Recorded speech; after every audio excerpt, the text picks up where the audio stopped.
So I would like to welcome everyone for being here today. For those of you who came into Washington, D.C., thank you for making the voyage. We feel that July in Washington is really the best time of year to be here. So thank you for doing it.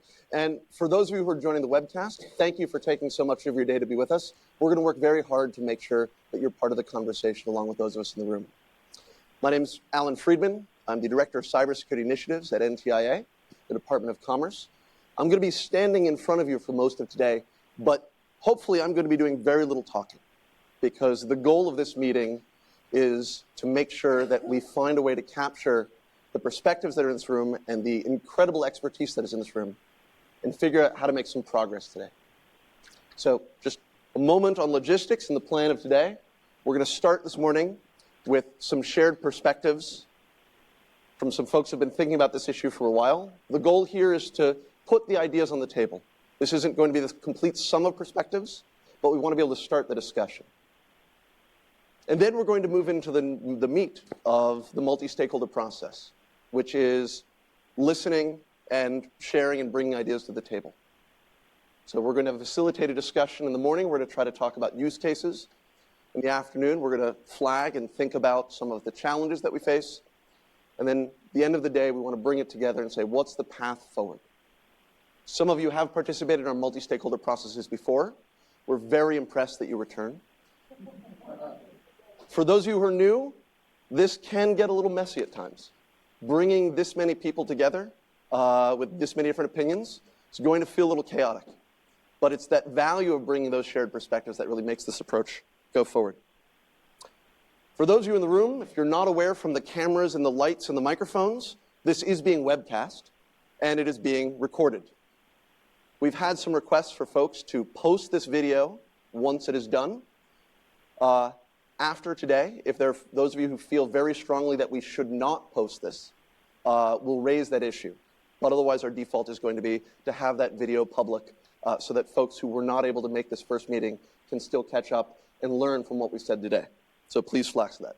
I also want to make sure that everyone in this room knows that this is seen as a public meeting and there is press in the room.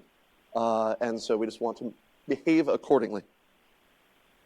So I'm going to now, my pleasure, to introduce our, not quite new, he's been on the job for quite some time and done amazing work so far, our Assistant Secretary, David Reddle, who's going to offer some perspectives on what we're doing here today. Thank you. Thanks, Alan. Thank you to those of you here in the room and to those of you on the phone for joining us today. Turnout and the responses we have received so far. The stakeholders are encouraging sound. Sorry to the people on the webcast. Thank you again to those of you that are on the webcast for now being able to hear me. The turnout and the responses we've received have been a very encouraging sign. There's real potential for progress on this issue. As most of you know, NTIA is the executive branch agency that is principally charged with advising the President on communications and information policy issues. And our main areas of focus include domestic and international internet policy, expanding broadband access and the use of spectrum, and cutting-edge communications research. NTIA also has promoted the use of the multi-stakeholder model to help address a range of policy issues. Today's multi-stakeholder meeting begins a conversation to discuss software component transparency. This is the third cybersecurity-related multi-stakeholder engagement that we've convened. Our prior initiatives dealt with coordinated vulnerability disclosure and the security updatability of IoT devices. Those issues and the topic we will tackle today have a few common themes. First, they acknowledge that our digital systems will never be perfect. There are countless efforts across the government and the private sector to improve security, but for the foreseeable future, some vulnerabilities will continue to exist. NTIA's work has focused on increasing our resilience in the face of a constantly evolving risk environment. Second, we've tried to be timely and take on issues where building quick, expert-level consensus on a rapidly emerging risk can make a significant difference. Our multi-stakeholder processes are designed to be agile and enable a community to more quickly find common ground. Compared with typical regulatory or legislative solutions, the multi-stakeholder model can more nimbly address emerging technological issues. Third, we know that not every participant will agree with one another, but avoiding contentious issues will not lead to progress. The power of the multi-stakeholder proceeding is the expressing of different perspectives, which ultimately helps identify areas of overlapping interest. And that's where the sweet spot of consensus begins to emerge. These processes can appear restless or, let's be honest, even fractured. But as we listen to one another, which I know everyone in this room and on the webcast will do, we'll begin to understand one another. We'll find the common good that rises above the various proprietary interests, and we will begin to make progress. Our room here at AIA is particularly well suited to this conversation because it encourages you all to talk to each other. And for those participating remotely, we're going to work hard to make sure that your voices can be heard. We're very lucky to have a number of sectors represented here today: software vendors, telecom providers, healthcare, finance, auto, medical device manufacturers, IS experts, and civil society. This diversity can add complexity, but in this age of connectivity, it's only through this type of collaboration and cross-sector partnership that effective, harmonized solutions will emerge.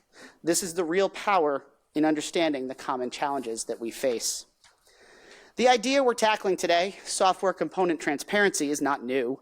It's one that's taken a number of different forms in different industries. Tracking what third-party code is used in software products is a well-understood practice, although one that not every vendor follows. Many of you are here to talk about the potential benefits of sharing this data, or want to explore how to ask for it. Some of you want to highlight the potential costs and complexities of transparency. Others are already on their way to doing it and are interested in exploring what standards, formats, and practices we can use to further our interests. Today, we'd like to hear your perspectives on the potential and the challenges of software component transparency. Let's begin the conversation with the potential. What problem can we solve, and how can this improve security? From there, we can pivot to the potential pitfalls and identify the real challenges in generating this data, securely sharing it, and effectively using it. As I've said, these processes are designed to be flexible. You will do the molding, you will define the scope of this process and what meets your needs. We at NTIA are here to help guide the process. Hopefully over the coming months, we can help you achieve some consensus around some aspects of software component transparency. You should also think of the outcome of this process not as an end, but as a beginning, as other organizations build on your work and integrate it into other efforts. The goal here, ultimately, is to catalyze change. For today's meeting, we're looking for you to identify goals and create internal structures that will make this process more manageable, such as drafting committees or working groups. The goals and organizations can evolve over time, but this will be a useful starting point for this effort. The group will also need to identify the location and frequency of future meetings. We have a potential schedule we can share, but ultimately this will be up to you, the stakeholders. Our ultimate objective is to drive the creation of industry-led, market-based cybersecurity solutions that foster a trustworthy and resilient ecosystem. That's something that I think we can all agree on, or certainly hope we can all agree on, as a starting point. Identifying what to do and finding consensus on how to do it, that's the hard part. We feel these conversations function best when the right experts are in the room, willing to work toward solutions that reflect the needs of the broader community. So I think we're already on the right track. I know there's a lot to talk about, so I'm going to stop there and let you all get to the hard work you've all come here and agreed to do. I thank you for your participation, and I look forward to the readout of what happens today.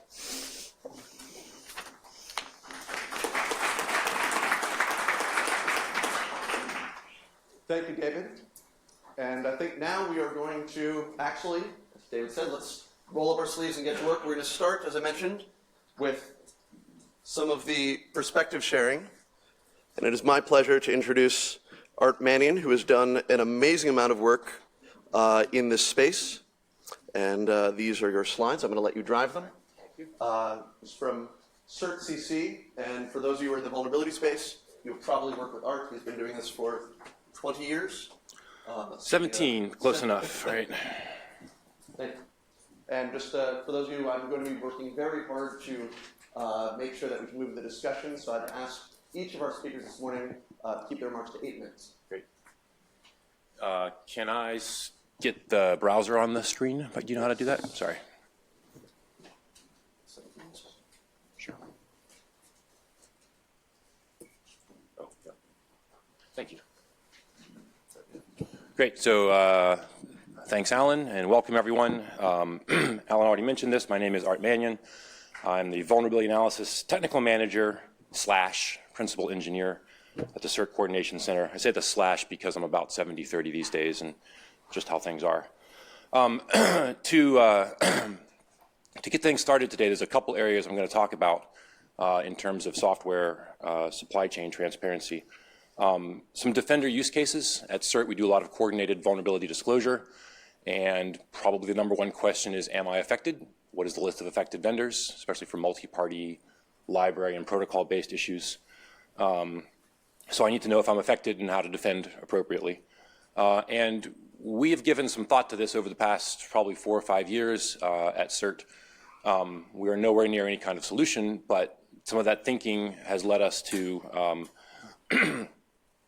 trying to generalize some pieces of the puzzle we think would be necessary. So I'll talk about those briefly as well. So this Defender use case, there's a couple classes of Defender that we're concerned with. There's the end user, system administrator, consumer, someone using software, someone relying on software. And again, the main question being, are the things I have vulnerable? Are the things I depend on, my cloud service, my Gmail, are they vulnerable or not? When a vulnerability is disclosed, there may be actions I should take, patching, some other configuration, mitigation option, or I may ask my provider if they've taken actions. I want to know if I'm vulnerable and if I've done the right things to protect myself. That's one thing when there's a disclosure and there's no immediate sign of attack or exploit activity. Under the pressure of an active attack or something in the wild, that question becomes a much higher priority. And people scramble to answer. Do you have inventory? Do you know which pieces are tagged with the vulnerable code? There's a procurement and maintenance aspect to this. If I'm going to acquire or procure or purchase software or a service, are the things I'm buying or procuring vulnerable? It's not a great idea to just count vulnerabilities and say product A has 27 and product B has 5, therefore product B is somehow more secure. That's not a good count. Don't do that, please. However, the fact that a vendor or provider is giving you the bill of materials, the mere existence of the SBOM indicates some level of maturity. You have some sense of the upstream components. There might be a lot or a few, and very simply, complexity means more vulnerabilities. And even if there are 27 known vulnerabilities, you may know the status of them. Some are patched, some are not patched, some are accessible via your software, some are not accessible. And you may choose to accept the risk of those that remain unpatched, and that's okay if you're making an informed risk decision. Another element is sort of end of life. The component's end of life, but I'm going to keep running it, or the vendor went out of business. So the last available SBOM might be my list of what I'm running, and there will be no further update, but at least I've got that information in hand, particularly for long-lived legacy systems where the software and the system outlive the vendor in this case. There's a vendor use case as well. So same questions, essentially. Are the things I put into the things I make vulnerable, right? A vendor presumably wants security for their customers. Same things. During an attack, much higher priority question, much more pressure. Also procurement and maintenance, right? I'm a vendor. I am taking some things from upstream. I'm assembling them. I'm adding my own code. I'm producing a product or a service going downstream. So I'm still doing a procurement thing. Maintenance, signal of security quality of my upstream providers. There's a little bit more of a supply chain hygiene element here for a vendor. If I've got fewer components, better management of my upstream components, I've got fewer things that could go wrong, basically. It's just, again, the complexity argument. Less chance of a high priority break fix when a vulnerability comes out in an upstream component. There's a third Defender use case that I'll sort of refer to as critical infrastructure, public safety. This would be DHS NKIC in my world in the US, and policy as well. Hey, this new vulnerability came out and it affects lots of things. Is the energy sector affected? Is the electrical generation sector affected? Is water and sewer affected? Is healthcare affected? We hope that a well-functioning supply chain system could inform those kinds of questions and not just, am I personally affected, but what are the sectors involved here? How prevalent is something? Is the vulnerability exposed to attack or not? We're going to get to this, but having a vulnerable component does not necessarily mean the vulnerability is exploitable. So 3 Defender use cases, some of the puzzle pieces. We think there are at least 3 main components. We would like to see a standard inventory format. So if nothing else, we all provide our list of ingredients in the same format. As soon as there's 2 formats, we're in huge trouble. And there can't be 1,000 vendors with 1,000 formats, because that's just not going to work. Folks may be familiar with some of these. SWID and SPDX exist. They are in use. They are real things. CPE is also in use and a real thing. I'm going to go so far as to say probably not CPE for this use case. I say that in actual consultation with some NIST folks and giving it some real consideration. I'm not just dissing CPE right, on a slide here for no reason. So standard inventory format, relationships between components. This is something that CERT focused on when we looked at this before. We found out that the relationship graph is actually an interesting and not too hard problem. The problem is getting the data to fill it out, thus the need for the inventory format. So, component A includes component B. And you need to tie vulnerabilities to these things as well. So, hey, component B, we are sure is vulnerable to a certain vulnerability. This CVE is an old JBoss vulnerability, it turns out. Therefore, component A is vulnerable because it includes component B. The therefore is a little bit sketchy. It could be. It's probably worth investigating.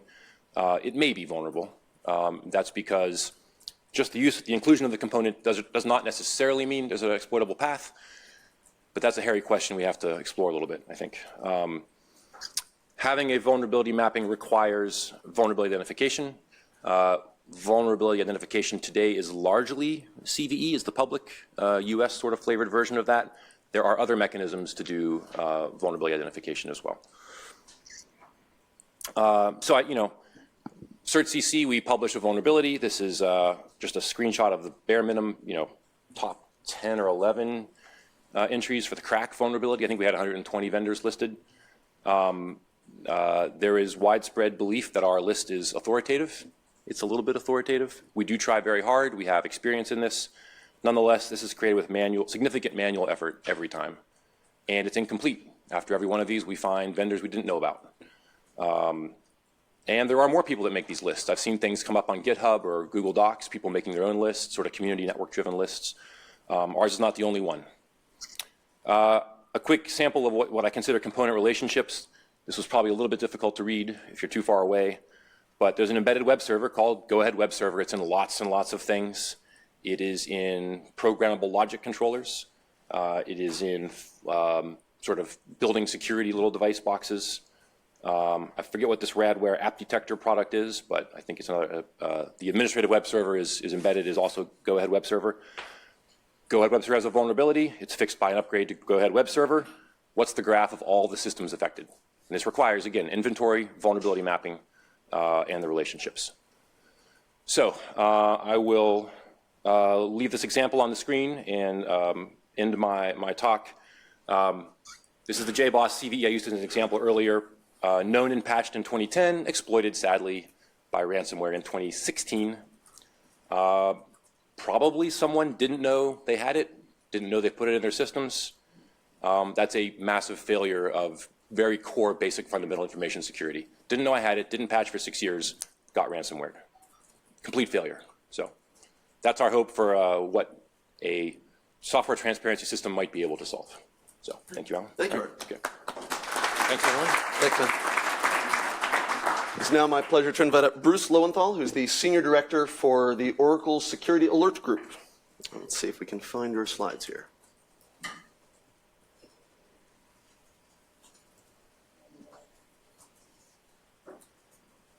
Let's see. Please. Thank you. Thanks, Alan. I'm Bruce Lowenthal, and I lead the group in Oracle that's really responsible for product security. We'll be the target, let's say, of many of the things that may come out of this meeting. We will be responsible for ensuring that a lot of the products get this included. We also make policies at Oracle for security, so we're familiar with that. And in this discussion, I'm going to talk about some of the things I think that we do when we create policies to make sure that the policies don't have unintended consequences, which is often the case there. So the purpose of this presentation is to help ensure that the transparency proposals are evaluated for both positive and negative issues. We don't want people to say, transparency is good, we'll get it as much as possible and ignore how it might be abused or have outcomes that are undesirable. I'll define goals for different constituencies, because different groups will have different views about transparency and why they want it or not. And we want to look at some of the negative effects. And I'm going to bring up negative effects because I think most people here are going to be talking about the benefits. And I wanted to have a contrasting view, although I'm not against transparency at all. I just want transparency, I think, is a good idea, but I don't think it's good if the side effects are improper. So when we do proposals for policies at Oracle, we try to make sure that we define the goals first. What are the goals? What are we trying to do? Why is this a good idea? And we look at the different groups that might be affected by such policies. In the case of this, we'd look at least vendors, customers, and third-party component developers, because one of the issues that I'm concerned about is that if we put too much burden on things like SWID and things like that that make it tough for third-party component developers, that we might end up having fewer third-party components to select from, in which case reuse goes down, and that will significantly reduce the security and bug freeness of our products. Here's some examples of proposed goals. I'm not promoting these or not. I'm just giving examples so people get an idea of what I mean, and I think it's up to the different groups to define goals. One is to improve production product security while maintaining or reducing disruptions. And I'm saying production security because I want to make sure that we care, Oracle cares about security in production, not security in other places. A low level, not low priority goal might be to produce an inventory of fixes for third-party components that are only exploitable within the context of vendor products and the customer production deployment. So it would be ideal if we could have some kind of magic tool that would tell a customer, these are the issues that are unresolved that are actually exploitable in your environment. And right now, we've got a major problem with that, because what happens is people see lists of vulnerabilities and they just assume that they're vulnerable because no one can convincingly tell them that they're not. Another issue at a high level would be don't provide gratuitous information to avoid unintended bad consequences. And we've seen some of this already, and I'll talk about that a little bit later. One of them is somebody sees your inventory of components and they make a sales call because they want to replace your third-party component with another one. If that's the goal here, then we should state that or not. And you may feel that that's inappropriate, or you may feel it's fine, but we'll decide that later. Some people may boycott certain products because they include software from places they don't like or things like that. You can decide whether that's good or not. Sometimes we've seen sales like the SAML problem, which many of you may know, was used as an issue to stop competitive bids from different vendors.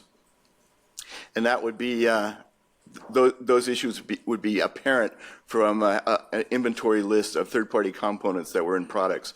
I'm not saying against that. I'm just talking about, think about what are the negatives that might occur. I did an inventory on one product at Oracle. It's not one of our largest products. It's a large product. It's probably something like 100 million lines of code. There was, and this was an acquisition, I don't know, a few years ago. So it's not like it was developed with Oracle processes and policies that we would do today, but most of our products are, acquisitions, and that's true of a lot of large vendors. There were 300 third-party components that we saw. The numbers actually that we came up with is larger, but because it's difficult to understand when you have the same third-party component, because there's no naming standard for these things, I'm just going to say 300 plus, although I think the number I actually found was 351. Go ahead. 3 minutes? Okay. There was 150 vendors, and that's in quotes, because a lot of these people, or a lot of these organizations, I'll just call them, are not what people would call vendors. 25% of the vendors are just named individuals. That's not necessarily bad, but I'm just giving an idea of what you might see, because that might be surprising to some people here. Some very important products that are used today by lots and lots of vendors, as FPP as an example, were done by single people at one time. Considering the possible goals and outcomes, vendor goals might be to include software for recreation and also to satisfy customer goals. Customer goals might be to include faster production inclusion of exploitable vulnerability fixes, either for security or compliance reasons. What we're seeing more and more is customers are just being told, you have to put this fix in. We don't want to hear about whether you're actually exploitable or not.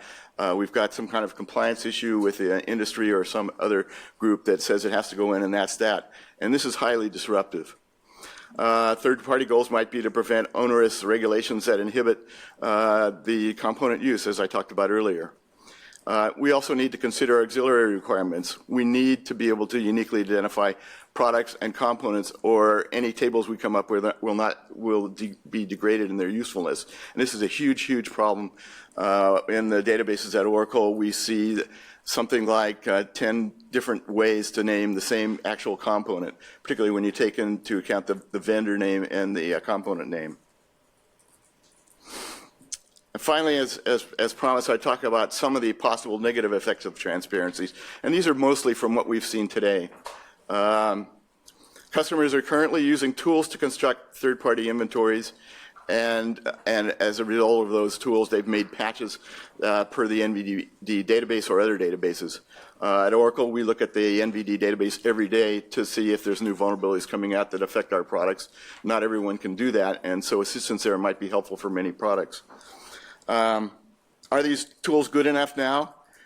And if they're really good, then do we need to have software,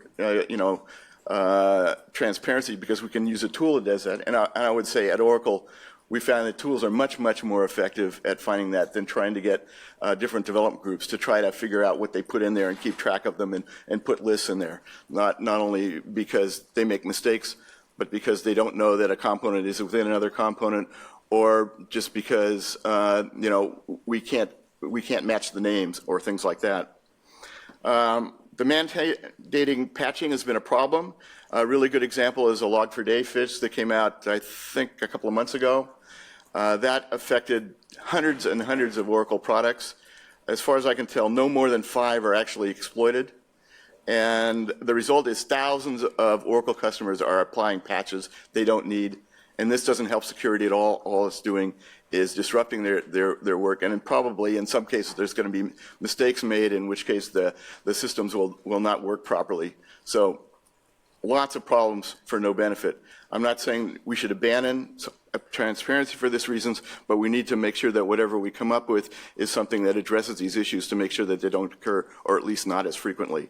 Heartbleed was another one. I think most people have heard of that. Same thing there.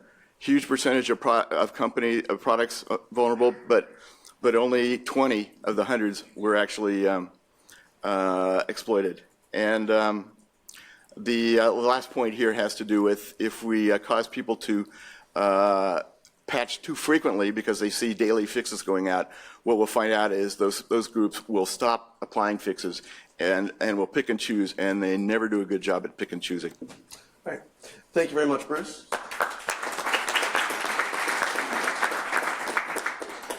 I think we're going to invite another vendor perspective, Jim Jacobson, who is the Chief Product Security Officer for Siemens Healthineers.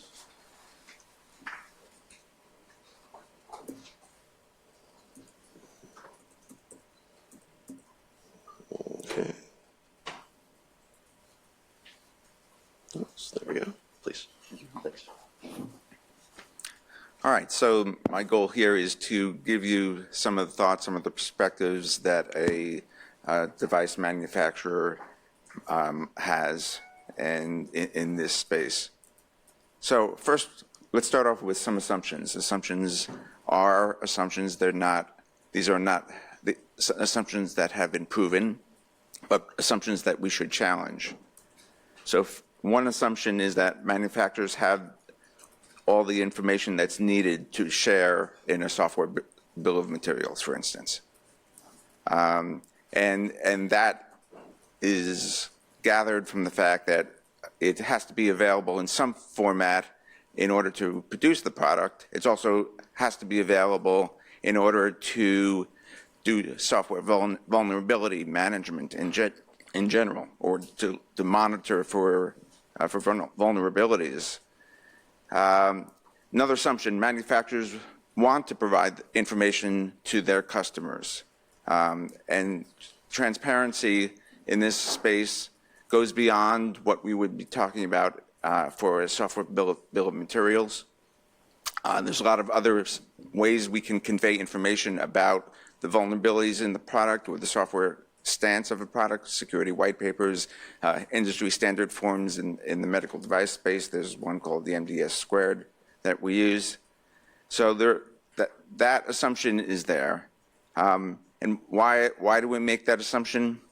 It's required in order to collaborate for managing the risk and for reducing risk between the manufacturer and the customers of those products.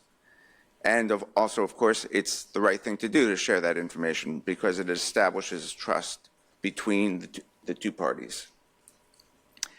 Another assumption, manufacturers understand some of the use cases for software component transparency. This is an assumption, and it could be that what we're trying to address is the customer's risk management processes, whether that's proactively managing risk or, in the case of incidents and vulnerabilities, a reactive stance that they need to take. And final assumption that I want to point out, of course, many more that we can delve into over time, manufacturers understand some of the requirements and some of the challenges needed to implement some standardized approaches. Things like machine readability, things like unique software identification. So let's talk about the solution space for a minute. And this is solution space that has come about from conversations with many stakeholders. It's not a definition of a solution, but it's defining some of the problems that we hope to solve. One dimension that we look at is depth. So in a software bill of materials, how many components or how many items are listed? That's the depth dimension. The breadth dimension is how much detail is provided for every component that would be identified, and how much that information is, the level of information that each component has associated with it. And the final dimension is time. So the time dimension is how often do we update software bill of materials in a way that can be used by our customers. So in depth, the first level of depth that we could look at is simply identifying all of the components that are relevant to describing the attack surface that our customers would be interested in. So that's the first step. And then in order to, if we were going to leave it at that level, it would be incumbent upon the establishment of trust between customers and the vendors, because you're not specifying everything, and then why are you not specifying certain things? It's because there is a trust that we've identified them correctly. It could be all software components, however you define all. So everything that we would include in our vulnerability monitoring, for instance, would be included in the software bill of materials. It could also include firmware and hardware. We get into more challenging areas if we talk about snippets, code snippets that are harder to identify reliably. And then the issue of recursion, for how far back in the supply chain are we really going in order to describe what would be in an SBOM. When talking about breadth, we could start off with an identification of the component, of course, the major revision, the minor revision, and then again, we get into areas which are more difficult to characterize. Patch level, because of timing, it might be challenging to a manufacturer, but other attributes, contextual information, how the component is used, what is the relationship between the component and other components that are present. And then time, the time dimension. An SBOM could be provided at the time of delivery of the product. It could be provided every time there's a major update to the software. It could be any time there's an update of any kind, or even whenever the system is patched, we could theoretically update an SBOM, although that imposes some difficulties just in logistical approaches. And then finally, in real time. That would be the ideal case where this information would be available in real time, although there are certainly challenges associated with that. We've discussed all of these options in talking with our customer base, and our goal, I hope, as a group here and as this effort continues, is to nail down some of this solution space in these three dimensions. So finally, let me start off with nailing down. What do we want to nail down? And by the way, the nail is crooked because things never go as straightforward as you expect them to. And we also have to be careful that we're not acting as hammers and seeing everything as nails. But what can we nail down? What should we look to nail down? We should look to the use cases, and we're going to be talking about some of that later on today. We should also nail down unique software identification, availability of frameworks and standards, and which ones can be adapted or used for this effort, and then that 3D solution space that I was talking about. Thank you.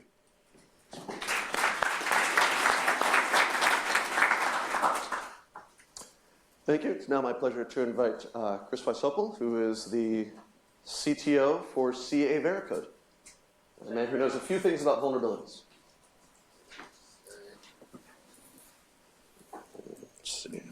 So for those that don't know, Veracode is a software security testing company. We provide technology for vendors and developers to test their software. We've been around for about 12 years. In the last 4 years, basically post-Heartbleed, we've been doing open source component analysis. So what I'd like to do today is bring some data that we've gathered from our analysis of the vulnerability space and from the component space. So I'm going to talk about vulnerability information sources and vulnerability likelihood. So it probably doesn't come as a surprise that not all vulnerabilities are in the NVD. There's a lot of public information out there because, of course, we're talking about open source. So there's public information out there in security bulletins, release notes, commit comments, and comments in the code itself that describes vulnerability information. And there's no just because that information is available doesn't mean that anyone has communicated that information to CVE or the NVD. And of course, this information is available to both attackers and defenders that care to look for that information. So it's highly relevant. So what we do in order to help our customers understand the risk and the components they're using is we crawl all of these open source repos on a nightly basis. So if a customer starts using a component and is using our technology, we'll make sure that we're scanning that repo on a nightly basis going forward to make sure that we have the most timely vulnerability information. And in many cases, the information is a security fix. The security fix is put there. Now there's knowledge that that release that was fixed has a flaw in it, and sometimes it will actually make it into CVE at a later time, months later, or even years later. But the information is public. That's how we're able to get it. And so I went through all the different components that we're scanning. So we're scanning the open source repos for all these different languages. And you can see that across, we're not scanning the whole world, right? We're just scanning the ones that our customers are using. But of all the components we scan, we find 3,553 CVE entries relevant to those components, and 253 are actually reserved CVEs across there, and we find 1,689, we call them SVEs for source clear vulnerability enumeration. And that ends up, and we assume that some of those reserved CVEs may be overlapping with the SVEs. That's why I have a percent SVE low and a percent SVE high. But essentially about 30%, we find about 30% more vulnerabilities than are in NVD. So that I just want to bring to light that the source of vulnerability information isn't necessarily, we can't just rely on NVD. Customers, stakeholders, vendors can't just rely on NVD. There's a significant amount outside of that world.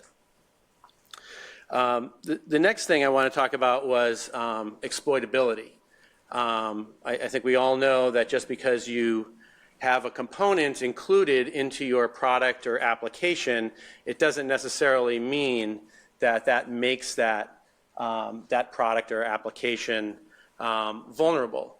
And the main way it makes it vulnerable is if the product calls into the component and there's a control flow that we can see that eventually exercises the code that has the vulnerability, thereby allowing an attack surface that the attacker can exercise to then exercise the vulnerability. So we do control flow analysis across 3 different languages, Ruby, Java, and Python, and we're working on supporting all those languages over time. But right now, over those 3 languages, we do that. And but I also want to point out that sometimes the component itself might expose an attack surface directly, and that can happen. So there is also the chance that just merely including the component does make the product or application vulnerable, although that's rare. But I don't have any data around that. I don't think anyone's done that analysis. But if we look at across Ruby, Java, and Python, this is how many different applications we've analyzed. 510 Ruby applications, 5,200 plus Java, 585 Python.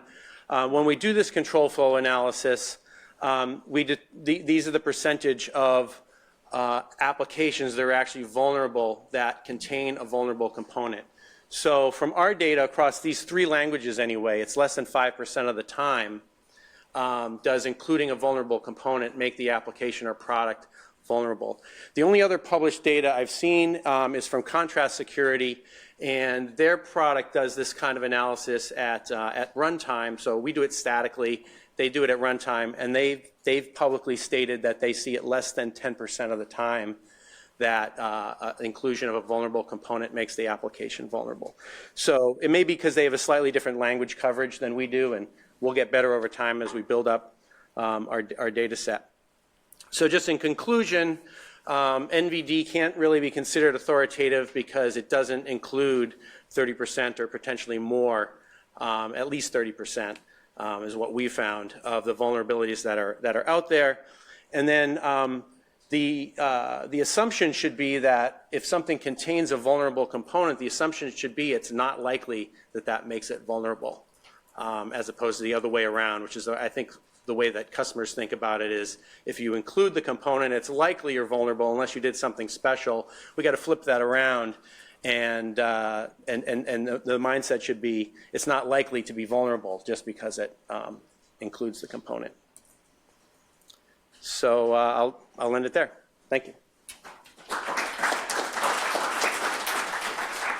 Thanks, Chris. Now I'd love to invite up Josh Corman, who's the co-founder of the security group I'm the Cavalry, and he's the CSO of PTC.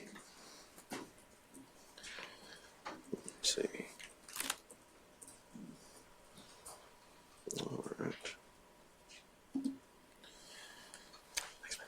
All right, I have a lot to cover, so I'll go fast. In general, just everything, I agree with most of what Chris just said there, but I want people to put this in the context of safety critical environments.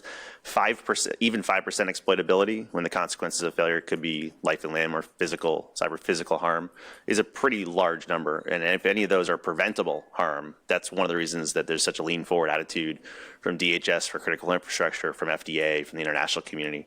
So I'm going to focus a bit more on the public safety, human life. I am the Chief Security Officer of PTC. I have a lot of software products. I have to produce software bill of materials for a lot of the medical device, oil and gas, critical infrastructure customers I have. So I have to eat my own dog food here. But to the point, I'm going to focus on some of the public safety, human life, where bits and bytes meet flesh and blood from the cavalry. And more specifically, I was part of the Congressional Task Force for Healthcare Cybersecurity, and one of our top recommendations, which is being acted upon both by House Energy and Commerce and by HHS, is they are actively rolling out a project to do a software bill of materials for all medical technologies. So that is happening irrespective of this effort. My hope is that the collective brain trust here can identify risks or issues or challenges or scoping levels that could make that better and more consistent across sectors. This is what we're really talking about. Some of the objections you hear tend to be about secondary and tertiary potential uses of this, but we're talking about an ingredients list. You know, it's on all the food we eat. It's in every car you buy. This is a common practice for manufacturing.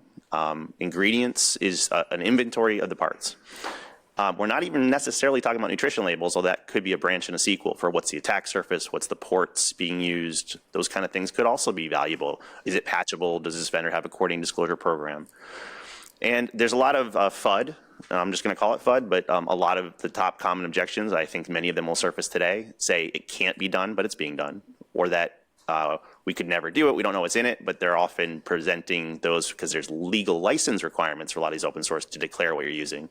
This is a sample from Cisco's website, for example, of 107 different components they use and version numbers, often referred to as a blueprint for attackers, but they go a little further than they're obligated to do, but they're essentially already telling them on support documentation, not for defender use, but really just for license compliance. So I tried to break this down into a three-tiered, three-columned thing. So the first one is the ingredients list, which is, I believe, what today's about. Inventory, parts lists. It's really important for one-through-end suppliers. Most of my software will not be consumed directly by a consumer.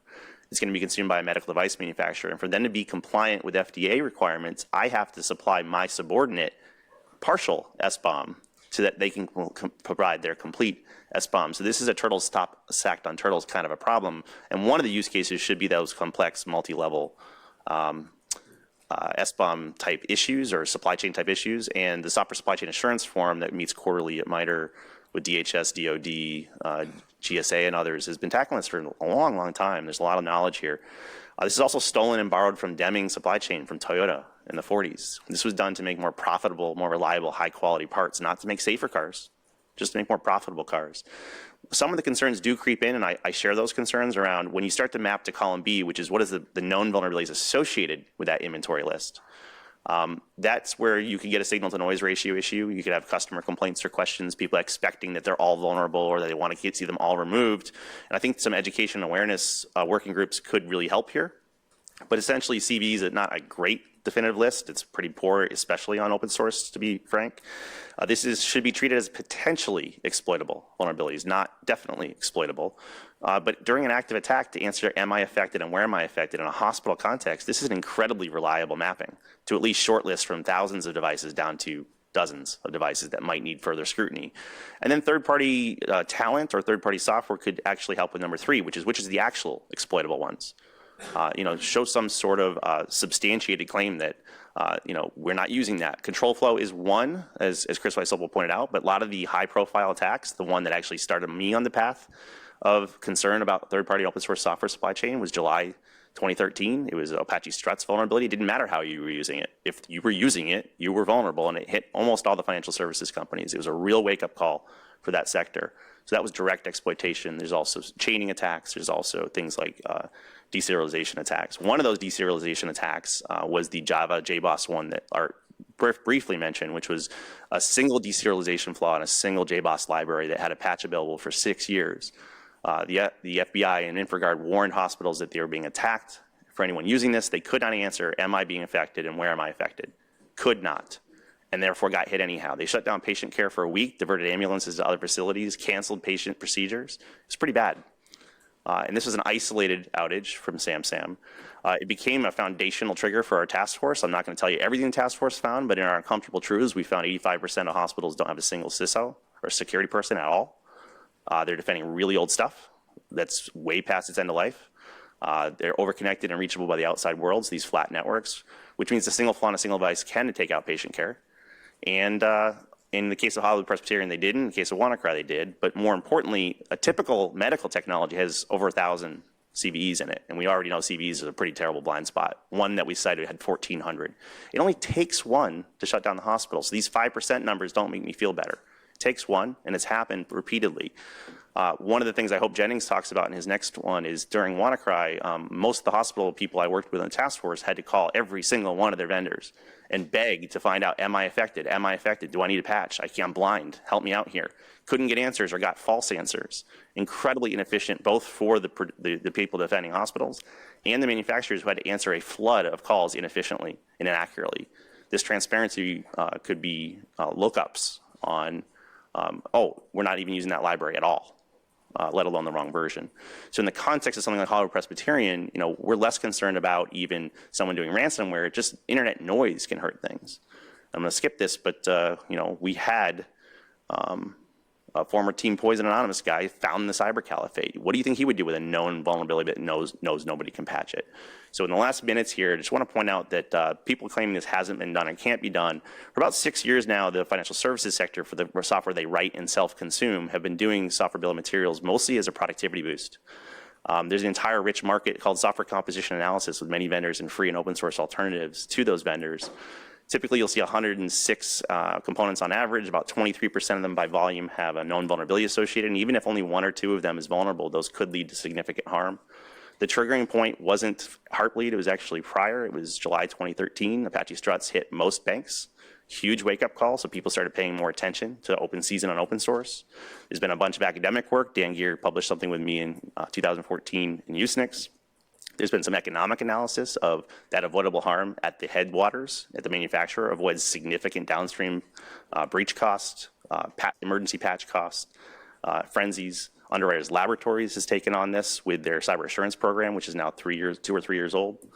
Several parts of the U.S. government have touched on this and advocated for it, including DHS through safety critical IoT principles. The Department of Transportation and the Auto ISAC is fairly on board with this because it's very congruent with their normal physical supply chain management.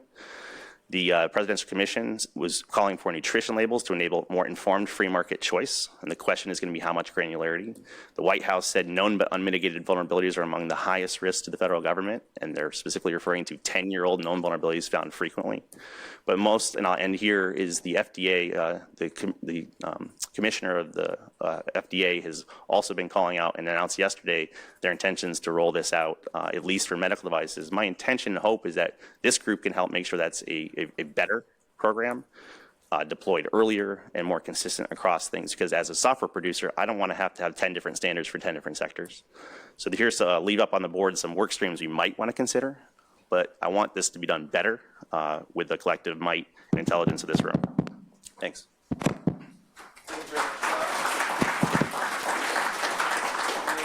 Last but not least, I think it's very important to get the customer, the user perspective of this data. So we have Jennings Ast, who's the CISO and VP of New York Presbyterian Hospital.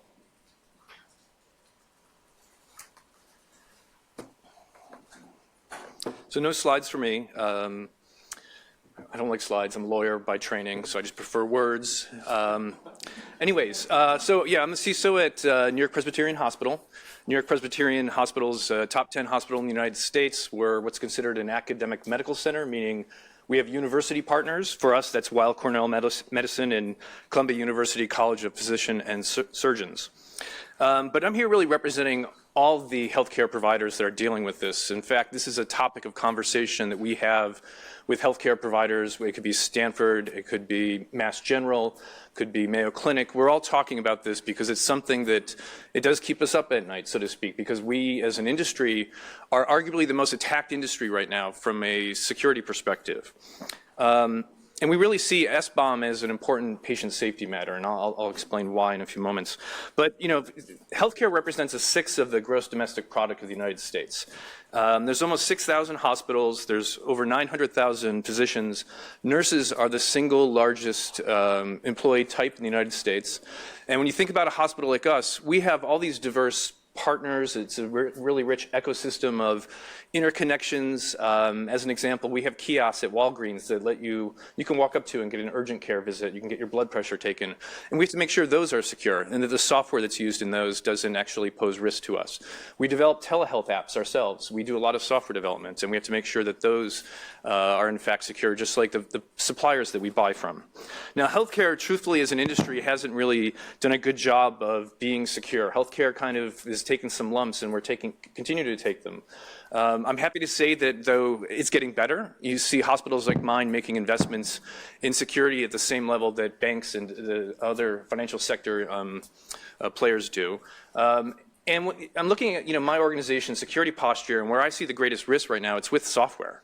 I mean, we've implemented many of the infrastructure controls like intrusion prevention. We've implemented privilege access management. But software remains our single biggest issue. And I'm talking about it not just what's deployed in our data centers, but also what's hosted for us. In fact, one example of this is that one of our electronic medical record vendors, they did not patch a third-party component of their infrastructure. And basically, we found ourselves unable to prescribe prescribe controlled substances. So in New York State, we're required to prescribe controlled substances electronically. We do that to prevent opioid diversion, or at least reduce the risk of it. And for several days, we could not because the vendor had not patched JBoss vulnerability that was mentioned earlier. Healthcare is being hammered because of software vulnerabilities. And again, many of these are third-party parts of a product or platform. And when I think about it, and going back to that event with our EMR vendor, we purchased that vendor or their product and their services, and we basically weren't able to kind of look into their black box because there is no SBOM. And at the time, we weren't basically even thinking about this. This predates my time at NYP. It's probably about 10 years ago. So the long and short of it is, one of the things we're doing is starting to require our vendors to provide SBOMs. I'm actually working with a group called Vizient. Vizient is a group purchasing organization. It represents about $100 billion worth of purchasing power across the United States. And there's hospitals like Mayo Clinic, Mass General, New York Presbyterian that are part of this. And we're getting ready to actually finalize an SBOM that we will want people to submit. We view this as such importance for us to basically identify the 4%, 5% of issues that may affect us. Now, I want to say as a customer, I recognize that all vulnerabilities are not exploitable. I'm not going to, because it's not in my interest in terms of my resources or yours, to basically chase down every supplier and say, you have to patch this immediately. That's just not how the world works.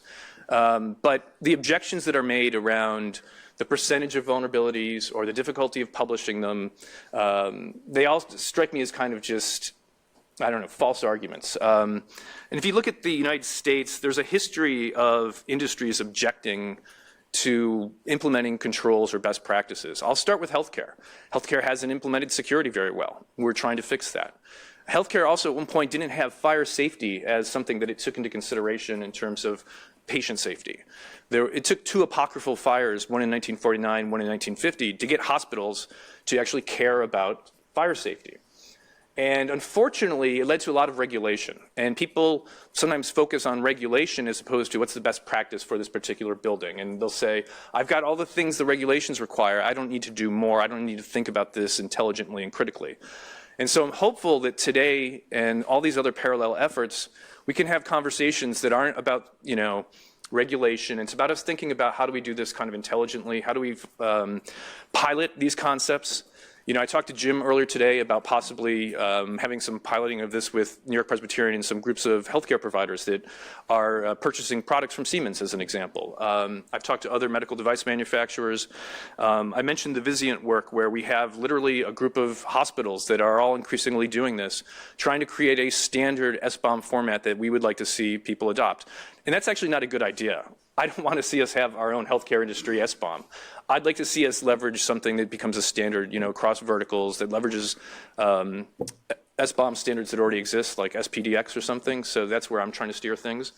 But I really want to see this be a partnership. And I also want to mention, about objections. I mean, as Josh said, this is already happening. I mean, if you sell to the defense industry, you're providing this information and you're going further. You're providing ports and protocols, configuration items. I mean, it goes well beyond what's in a typical software bill of materials.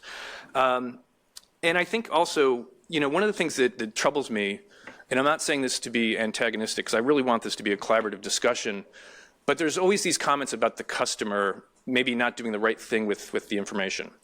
These were the sort of objections that were made about seatbelts in automobiles.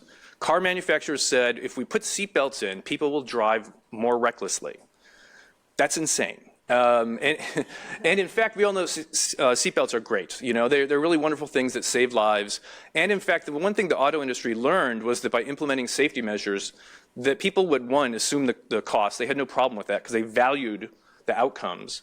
And they actually saw that, safety was a selling measure. Look at Volvo and others and all the things they're doing around safety as a way of selling to customers. So I guess what I would say is I'd like to see coming out of this room consensus that this is possible. We may not know exactly how, but there's value here. There's value to you as a patient. There's value to you as a customer of other industries. And I'd really like to see us move past the FUD and just focus on how we can do this in a way that's tenable by both sides of the coin, so to speak. This can't be something that's overwhelming, and I'd like to see us do it before we get some regulations that no one's happy with. Thank you.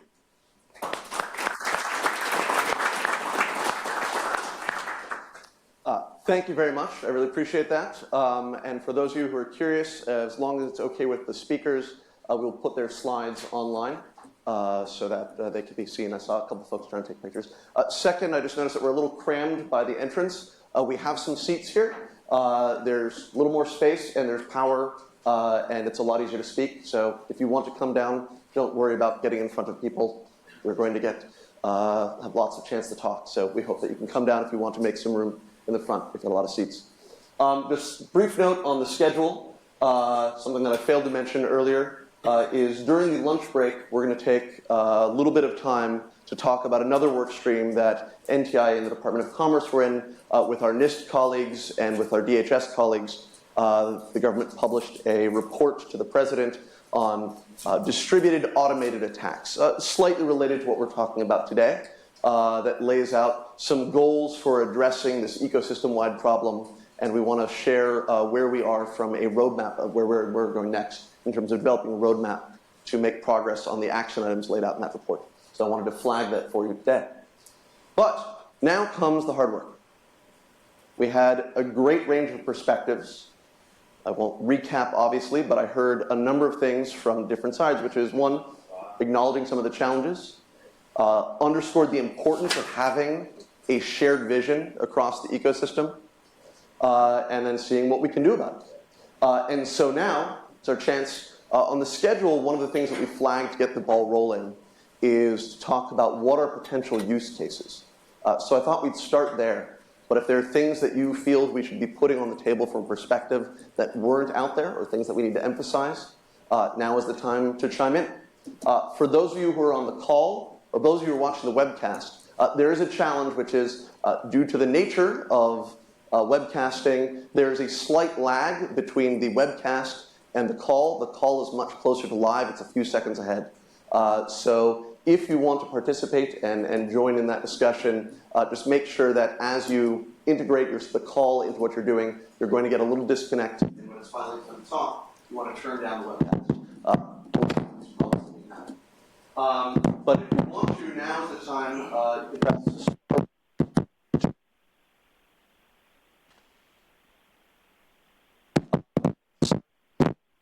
in the room who has an idea, has a thought to share. And you can hit the button that is right in front of you, and that will light it up and get in the queue. I'll also keep an eye out for folks who are raising their hand who want to speak. Frank. Good morning, everyone. I'm Frank Giorno with Oracle. I think one of the concerns that I would have about sort of whether and how to do this transparency is, so if you take Oracle as an example, we have hundreds, thousands of products, and we have tens of thousands of customers across the world, around the world, and at each customer, obviously, there isn't just one sort of person who has like some kind of like, security credential, who, has been cleared, has some security clearance to have access to any information that we provide about our products and to maintenance, et cetera. So how do we, assuming for a second that the information about not just components, but vulnerable components and vulnerabilities in components that are actually exploitable, how do we provide that information essentially to the good guys, to our customers, who can, let's assume for a second, do something with that information without providing it to the rest of the world, to the bad guys? I mean, when you communicate to tens of thousands of individuals, you might as well put it on the front page of the Washington Post. How do we address that concern?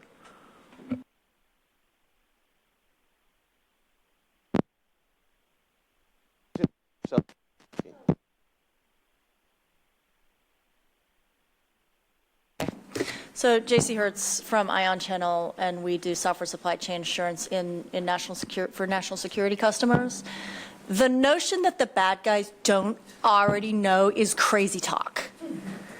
Like, there's this weird notion that by publishing something, that you would somehow inform the bad guys because they don't already know, and that's just flat out wrong.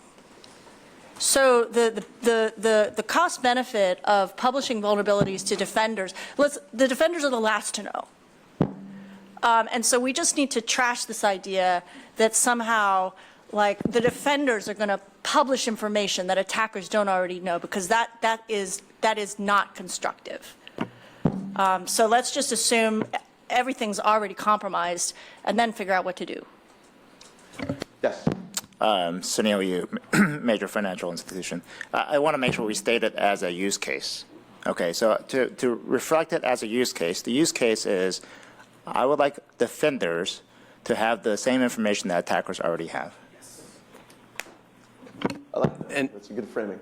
can I just make a point on that? We do binary analysis to find the components. So the way we're doing it is to actually just look at the product itself. We don't necessarily have access to the source code when we determine what's in there. So of course attackers can do that. And the whole existence of all those CVEs out there, most of those are found by independent researchers who don't have access to what the vendors have access to. They're coming from the attacker's perspective. Great. Thank you. Constance, we have Kim Price on the call. Kim, you're going to speak to us from the ceiling. Fantastic. I can be the voice from the sky. Yes, we can hear you. Can I get confirmation you can hear me? We can hear you. Great.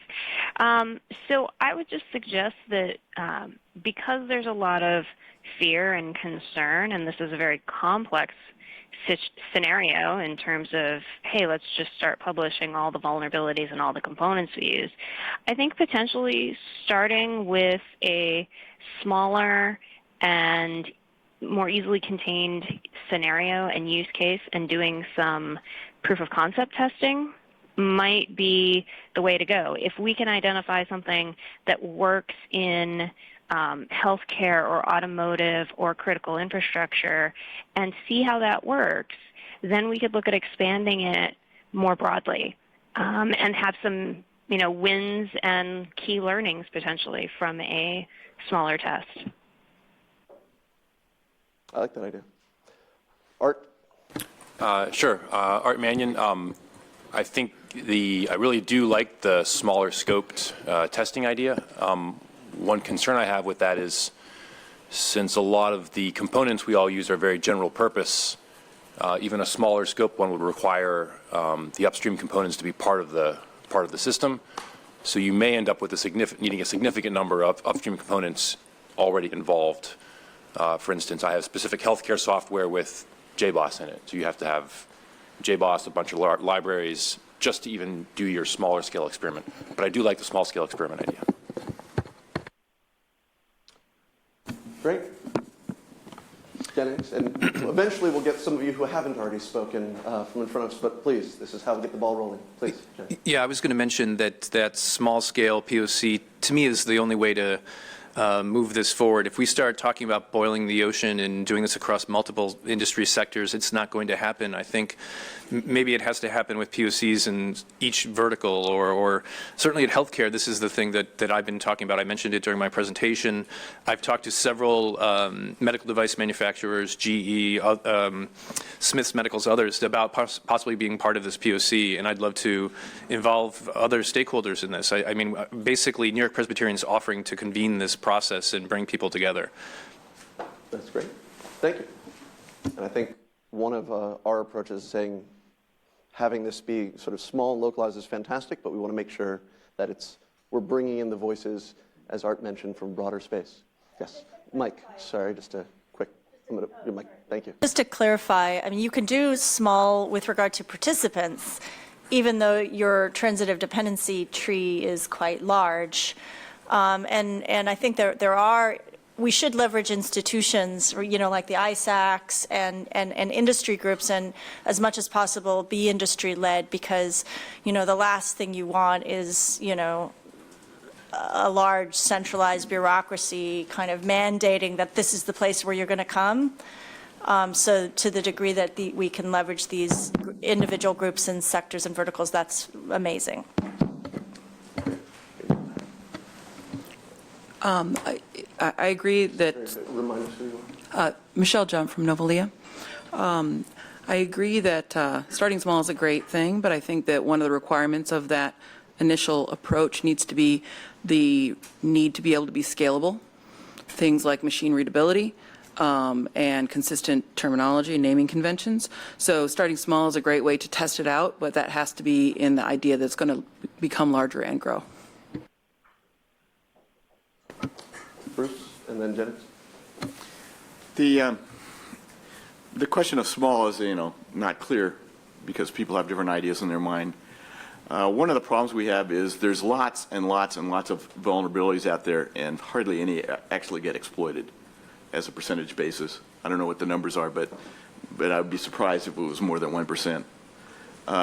And an approach might be that let's look at cases where actual exploits occurred, and then work back from that and figure out what we would need, what we could do with transparency that would have blocked that sooner, or made it available.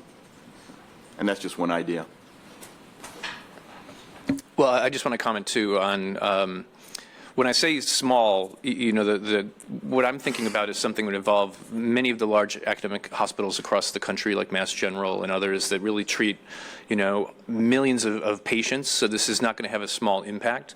And to the comment about machine readability, absolutely. I mean, I think as we, so I have a pretty large security team. We have 56 FTEs, probably about 10 consultants. That's pretty large for a hospital. We're spending over 10% of the IT budget, but most hospitals don't. They're starting to head in the right direction. And we don't want to deal with 1,000 PDFs. We have, across our 6 Manhattan hospitals, just in the sense of medical devices, we have 1,400 different medical device manufacturers with 72,000 medical devices. So I can't do the math on the number of PDFs. And I think that aligns, though, with the idea that we do have to think about what are the outcomes we're trying to achieve, and how do we work back from that. I don't know that I think that the fact that things aren't exploitable is maybe the outcome, but I do agree that we need to have this be scalable, because I can't have too much noise as well. So I want to echo that there's noise on both sides of the equation here we have to think through. John? And just to not accept the assertion that this has to be tested before it proves its merit, it's been done at scale in financial services institutions for over 6 years. They're doing it for the software they write themselves and consume themselves. So they're very mature processes. Some of them are in the room today and could speak to how mature their processes are. It's not about will this work. To me, it's a question of how do we make this traverse a commercial relationship where there's someone making attestation and consuming it in consistent ways across those. So the practice exists, the deployment modalities change.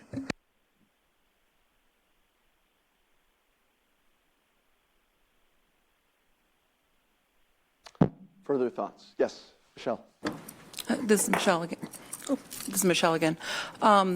One other use case to consider here is it's not just knowing where the vulnerabilities are, but where they are, right? So vulnerabilities that have been assessed and have been determined to be not exploitable on a certain system or in some situation, the A versus B, right, that we were talking about, it's in A, but it's not necessarily vulnerable in B.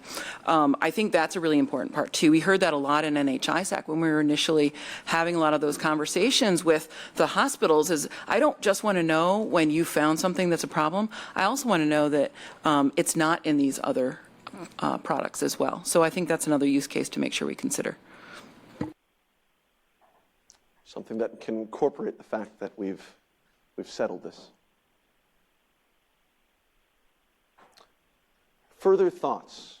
We've talked about what a pilot might look like because we have a number of folks from healthcare. They've raised that. We've talked about financial sector as another area. See, I did learn to press the button. Open data, the importance of open data. So, having been an open source software policy person in DoD, there's a lot of encumbrance that's created when people use a lot of gee-whiz tools where the information is encumbered by intellectual property restrictions about how it's used or how it could be shared. And this ends up causing a lot of problems. So the commons for sharing information needs to also encompass the right to share information that is unencumbered by intellectual property restrictions so that this can all be done legally and with respect to copyright. Because people oftentimes want to share, they want to use, but their contracts are written so they can't, and that's a big problem. That side of things. Yes. Vijay Sarvepalli here from CERT-CC as well. A comment on the possibility of the software components details being dependent on the impact that we should be concerned about. Say, a healthcare portal that does something about a medical information transaction compared to a healthcare portal that's just publicly available for everybody to see what New York Presbyterian does are two different things, right? Is there a reason for us to think about the impact also when you talk about use cases? So classic thinking through the risk as well as the static. When possible, are we even able to do something like that? Sebastian Bental, NYU Center for Cybersecurity, and also Ion Channel. There was a certain amount of saying whatever NVD is doing, it's not good enough right now. And I guess I've got a question, which is why is that the case? To JC's point, if there's a commons of open data, there might be a tragedy of that commons, and I'm wondering whether, from a policy standpoint, there's things that can be done to change the incentive structure about contributing to that. Because my understanding is that they really depend on vendors for input. And unfortunately, my commerce colleague from NIST, Dave Waltermeyer, is in Montreal at the IETF meeting, but we do have Tom Millar from DHS who's been involved, so I'm going to give him a two-finger response to that. Tom Millar from DHS. There is a little bit of, if people are familiar with the Mythical Man Month or Mythical Person Month, there is a little bit of that where there's only so many resources that can be applied to the work of NVD. So we've encountered that over the years. So I'm not even entirely sure if throwing more people, time, resources at the problem there starts to solve that. But focused use cases for that is probably one way forward where we can at least be investing in exactly the right things the community needs. I did want to bring up at least a couple of use cases from a couple of different perspectives that we see in DHS and that I've heard from other people, not only in this room but elsewhere. I think one is, where is the Plimsoll line or the water line for what I don't have to tell you? So if we want to have open data, that's great if your code is all GPL'd and you're using diagnostic tools in your tool chain, and as soon as you build the package, it just tells you everything that's part of that package. And I think the Linux Foundation is moving in that direction, and that's nice.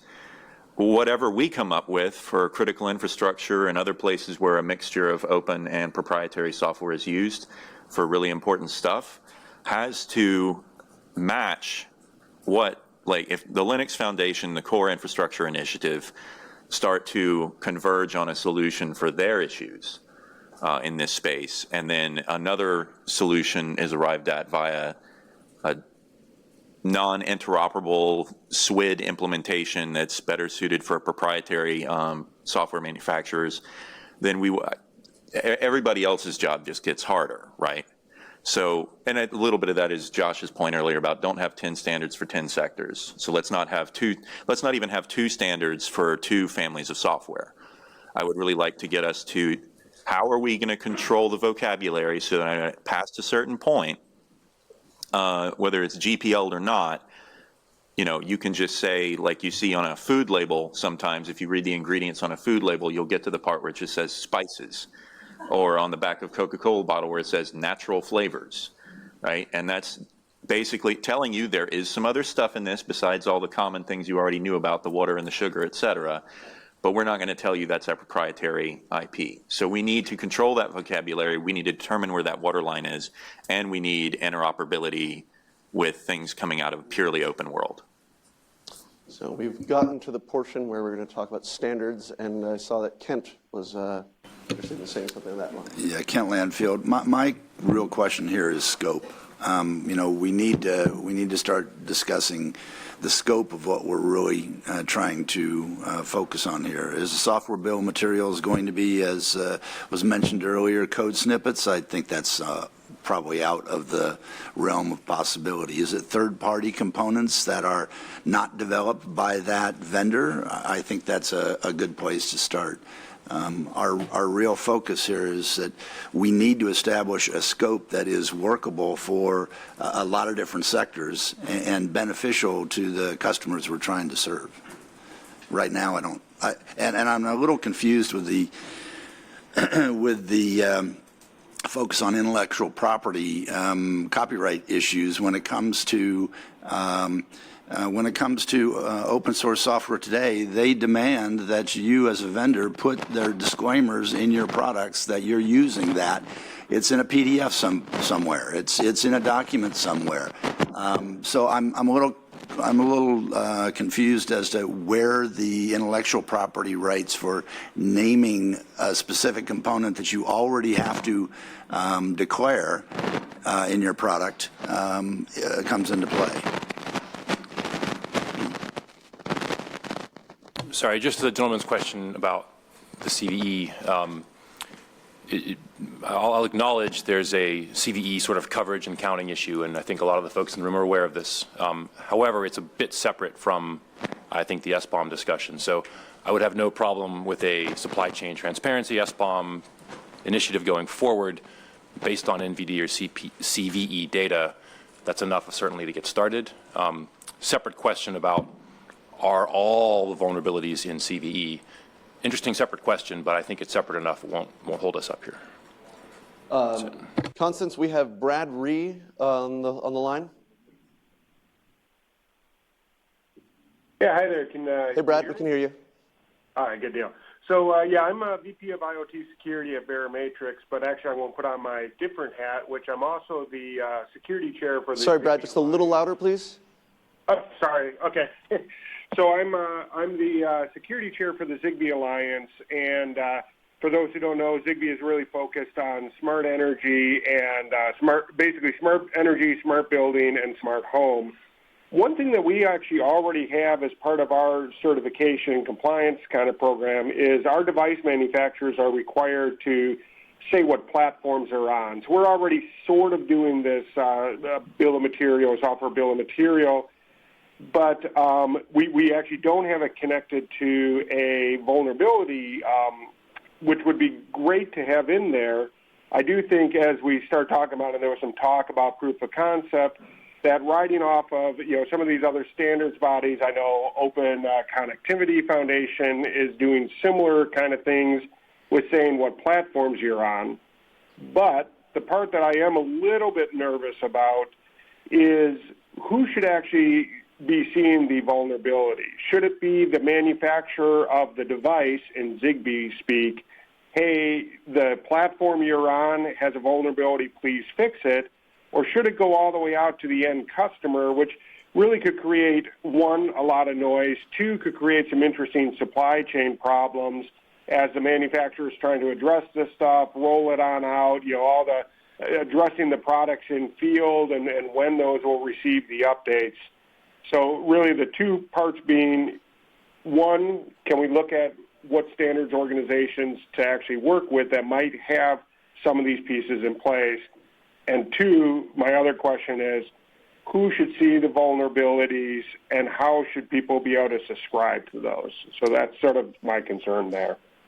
I want to use the moderator's prerogative first just to carve off a couple of things, as Art said, that we're touching on a bunch of different related issues around CVE and vulnerability disclosure. On that latter topic on vulnerability disclosure, many of you in the room worked through NTIA and produced some wonderful documents that talk about this and have been carried on by a lot of the companies that are represented in the room and organizations that are in the room. So I want to sort of leave the vulnerability disclosure question aside unless there's something that we want to pick up.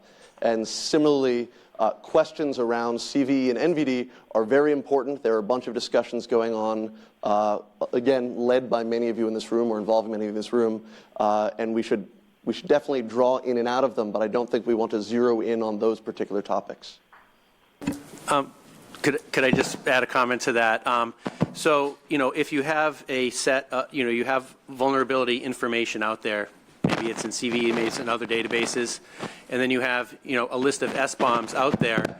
When a new vulnerability is disclosed in a component, then all the products that use that, it's sort of instant disclosure, right? Like this idea that there's like a separate disclosure from the people that are the consumers of the component doesn't make sense to me, right? If you're publishing your bill of materials and there's a vulnerability disclosed in one of those things, it is disclosed, right? There's no separate disclosure. I mean, the manufacturer might put out a separate security bulletin, but it's public information. If these two things are public, it's a join, right, of those two data sources.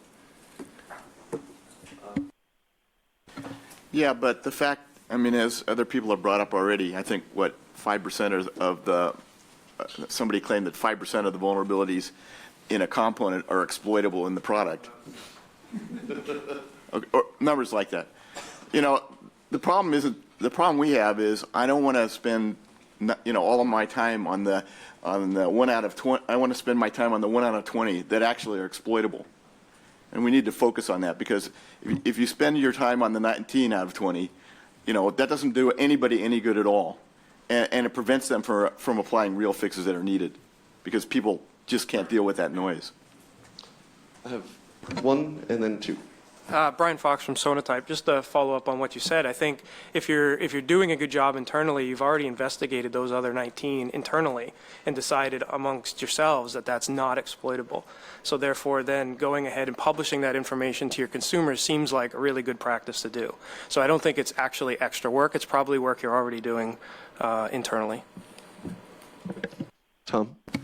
So if the experience with the common vulnerability scoring system has taught us much over the past half decade or so, I feel like the problem is that the 20% that, we're pretty sure these are the characteristics of that 20% or 5% or 1% that are what the things we need to watch out for. And we can do a 10-year research project and involve lots of universities and lots of really smart people, and we will still get it wrong because we will have successfully fought the last war, right? I was pretty sure buying processors from Intel wasn't going to affect the security of my cloud environment. And I was wrong, right? So we all were. We didn't do much else. So, and that's not to drag any particular vendor under the bus. I want to be very careful about that, because I'm just saying, using them as an example to point out that we are all going to make mistakes in that area. So it's extremely difficult, and I'm worried that it's possibly one of those long tail, world-class, do 20 years of R&D and still get sort of like a maybe result, research problems to determine and predict which are the X number minority of vulnerabilities that are likely to be actually exploited. Because we thought RCE was the only thing we had to worry about, and now we live in a very different world. Katie, then Jennings. Hi, Katie Masuras, CEO of Luta Security. When I was at Microsoft a decade ago, they launched something called the Exploitability Index.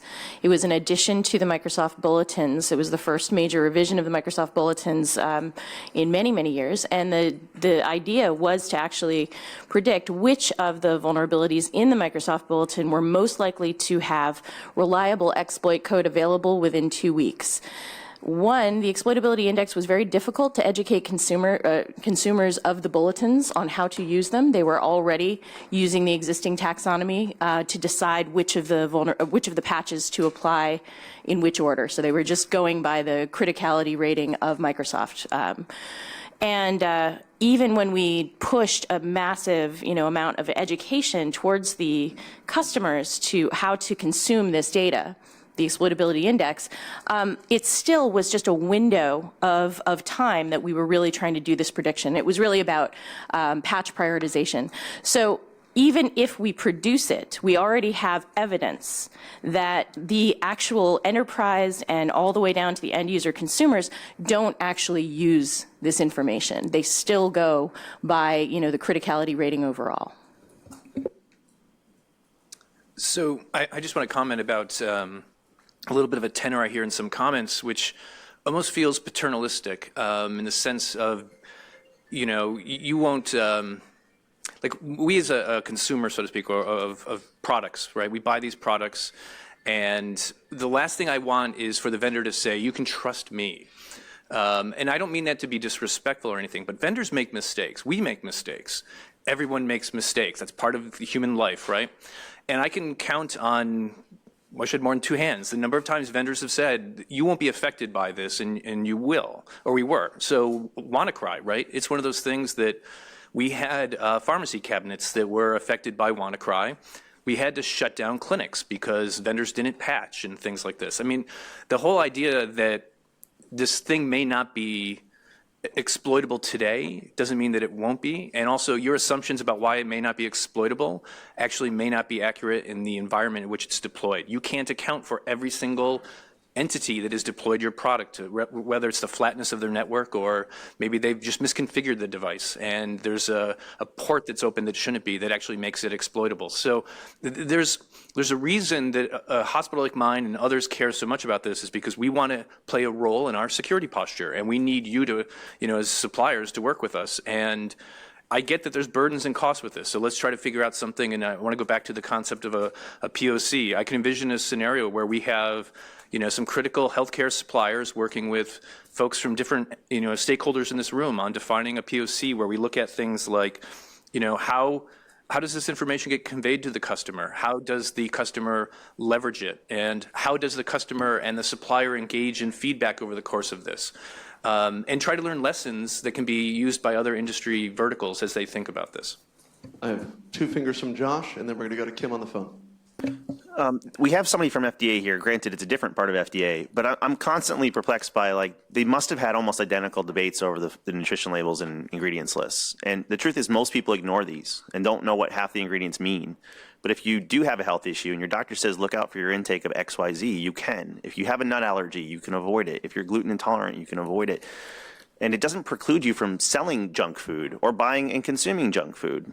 And to foot stomp this, we had severe pushback in the healthcare task force for people feeling like they were being talked down to or infantilized, that they couldn't possibly handle all this and they're going to get it wrong or they're going to ignore it. I really feel, to advocate for them, that's their choice, and we need to equip that choice because the ultimate risk decision is on the operator. And if they're denied the information to do that risk assessment, then we haven't equipped them. They could ignore it, they could do it badly, but we have to equip them to do so. All right, Kim, and then in the room. So the concept of only 1% or 5% of these vulnerabilities is exploitable keeps coming up. And I'd like to point out that for most, not all, but for most open source and third-party components, when they release an update, it includes multiple fixes. And we're not suggesting, or at least I hope we're not suggesting, that the consumers of those components go and point fix specific CVEs. I think that we're talking about taking a component update that fixes multiple CVEs, some of which might be exploitable. And when we come down to talking about the scale and how we can't patch everything, it's that argument of, well, if I have to prove what's exploitable to get you to update, you probably could have updated the component in less time. And so having that hygiene conversation, it's very much a culture change for those developers using open source and third-party components. And so I think it applies here as well when we're talking about the scale of things. It's just to keep in mind, we're not talking about thousands and thousands of fixes. We're talking about a smaller number, still a substantial number, but a smaller number of component updates that fix multiple things. Thank you. JC? Yeah, I mean, I think a lot of this points to the business process issues behind when we say things like transparency in code. So, remember way back when we had internet-connected TVs that were unupdatable, right? And we all kind of decided that was a bad thing. And so having unupdatable components was declared to be bad, right? And that's a business process decision that might be different in different sectors. But when we get to these business process issues like, is something automatable, right, so that you can scale it, right? Are things machine readable so that you can have, API calls? In some ways, the resilience issue is more important than the vulnerability issue, because if you build in the business process that enables resilience, you're better positioned to address the vulnerability. And, nobody wants to talk about business process because it's hard, and nobody wants to change their workflow, even if it improves their workflow. People hate to change their workflow. But some of these best practices, my gut, and from what I've seen in some of these large enterprises, is that a big component of best practice has to do with business processes that address resilience, not just the what's in it or the detection of the vulnerability or even how we name it, all of which is necessary. It's a great use case. 1, 2. Just to echo that, I think one of the things that we've observed is that when you can easily produce SBOM, we know that the team that's producing that software is highly efficient. And it's not necessarily because they were trying to produce an SBOM, it's because the processes that undergird their ability to create an SBOM are already embedded in their practices. So the cause and effect, let's make sure it's clear. We're not driving an SBOM so that they have better practices. They already have better practices, and the SBOM is a symptom of that. And that's what we want to be able to highlight. One other data point. I think when there's very few things new under the sun. We should learn from best practices in other industries, other sort of things. There is something that we're all vulnerable to, believe it or not. It's called something like pandemic flu or Ebola. Now, would we criticize the government if we said, hey, you're not being transparent about the presence of this new flu variant? I think we would want to have the government tell us, hey, there's this new flu variant going around, and maybe you guys should all take action. As adults, we should take action, or it's our own decision to take action, such as getting a flu shot. But hey, if you didn't get a flu shot, then that's on you. But also, more importantly, we do want a herd effect, which is we want enough people to get flu shots such that it doesn't cause other collateral effects on other people. And why do organizations want our employees to get flu shots? Because we don't want them to get sick. I mean, that reduces productivity. Ultimately, this gets down to those sort of core issues. We want people to be productive. We want people to be efficient in doing what they need to do. Sure, it helps us with security too, but one of the core issues is just being more productive. And when it comes to software bill of materials, again, that is a side effect of being more, having a better process for how you do development. Yeah, hi, Mark Willis from Aetna. So what I'm hearing here, I'm just concurring with a few things that we definitely want the defenders to have the same level of knowledge as the attackers.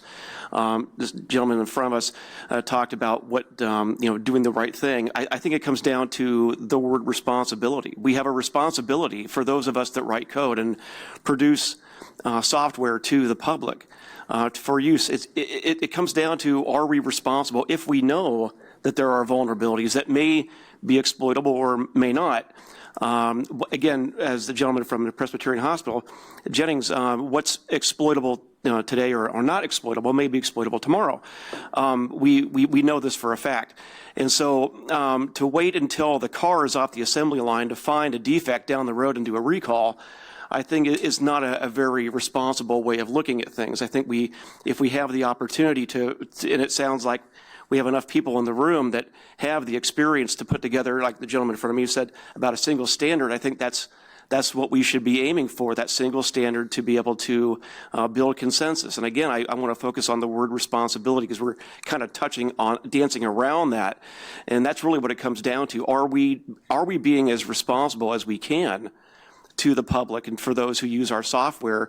And if not, then we definitely need to keep that in mind as we work on that single standard and try to make this better. Thank you. I've got one, and then we're going to go to Steve on the phone. Michelle? Michelle Jump again from Novalia. I completely concur that good business process and good design controls are essential. I think that a lot of the folks, and I've been involved in this discussion from the healthcare side for quite a number of years now, I think folks get that. I think one of the bigger challenges, though, is the large number of legacy devices that are out there, that there isn't a way to upgrade them because they're on old operating systems. It would require a large amount of hardware updates to get them to work. So I think one other use case to consider here is to make sure that whatever we put in place can also safely be used with older products that cannot be updated due to the component manufacturer is no longer in business, the operating system is out of date, because we know that that's not going to be a problem that's going to be solved anytime soon, is the large number of legacy devices out there. Thanks. Josh, very quick two-finger. Very quick. We spent months on this on the Congressional Task Force for Healthcare. One of the nice things about an SBOM is it can be done retroactively to at least do impact analysis, even if you can't go re-architect the stuff. So FDA is trying to make new stuff have a higher standard of care for hygiene, but enumerating the old stuff may be your only defense. That's a great point. Steve Lipner from SafeCode. Thanks. We can hear you a little bit louder if you could. Yeah. Sorry, cheap conference phone. I think somebody mentioned a couple times that the financial sector has standardized on requiring an SBOM for both their in-house and acquired code. And one of the things I would like to hear is what their experience is in terms of making use of that bill of materials in terms of responding to vulnerabilities, actually taking action to use the information they've got. If somebody's there and could speak to that, somebody from the financial sector is there and could speak to that experience, I think that would be informative. As it happens, we do have someone. Thank you. That's a great thing to put on the table. So the specific reference in terms of us standardizing it is based off of a FS-ISAC white paper that we wrote in 2015 that lays out what our expectations are and includes contract language even to say this is what we would want to ask of our software providers. Now, it's up to each individual institution to implement that. And that's not done consistently across the board, but we're trying to get there. I, for one, actually have introduced it into language when I do transactions with certain software vendors. Again, it's not consistent across the board, but the point being that we are moving towards that. What's the response? Well, it turns out I deal with a lot of new startups new companies. And funny enough, they actually have pretty good software development practices, and so creating an SBOM is trivially easy for them. When I deal with some of the more legacy vendors, it's a little harder, as one can expect. I think this actually points to a specific use case, however.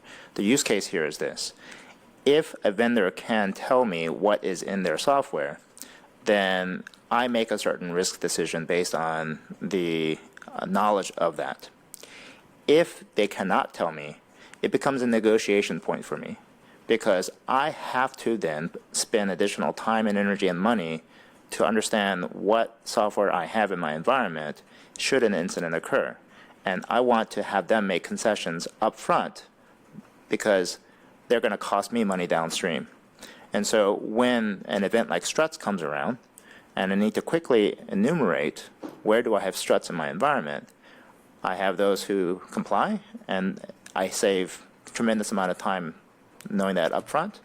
But for those vendors that don't, I have to spend a lot of energy to figure that out. And so the negotiation point here is this. Since you cannot tell me that, then in my contract negotiations, I want you to make certain concessions. And that could be in whatever format it needs to be.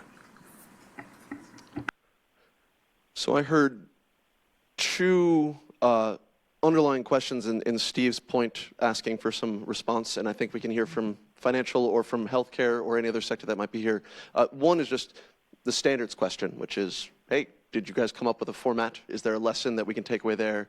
And then two, other than you're sort of having this as your high-level risk contract, are there lessons that have been learned about how this data is integrated into your day-to-day operational and ideally automated security decisions?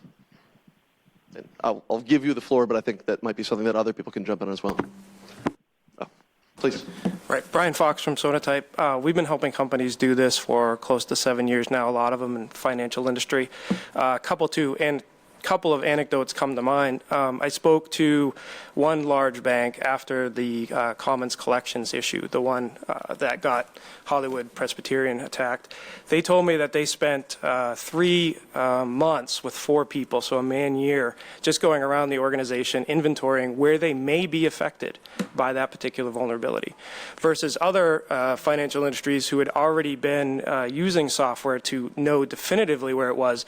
They instantly had that answer.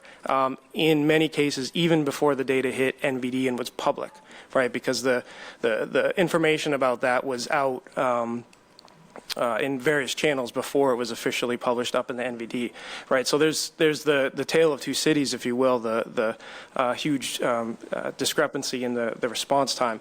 Additionally, we see many of our customers using the software not only to improve their internal practices, where we see best cases leading to 30% increase in efficiency by companies that are doing it, but they're using the software to analyze things they're buying from other people, right? Which means, you know, just because you don't provide the bill of materials doesn't mean your customers aren't already doing it and managing it on their own. Because I think we all know these components, while they're published, you know, we're fond of saying they age like milk, not like wine. It's a case of when there's going to be a problem, not if. And how are you going to be able to know how to respond? JC, and then back to Celia. One really quick metric, and just to echo this, because we do the same kind of processes as Sonatype and lead qualification even. And for lead qualification, to your point about the bomb, right, we say to an enterprise to assess whether they're actually ready to do security automation for continuous integration. Okay, so there's a vulnerability announced against some software component. All I need you to tell me is the unit of time that it would take you to know whether it is in your enterprise. Is that seconds, minutes, hours, days, weeks, months, or years? And the rough order of magnitude, interestingly, it's like the pain scale 1 to 10. They can usually tell you. And it's a pretty good metric to start with. So, you know, driving that order of magnitude to assay down from months to weeks, you know, days or hours, you know, that's definitely a skill scaffold you want, and, you know, there are techniques that help you get there. Chris.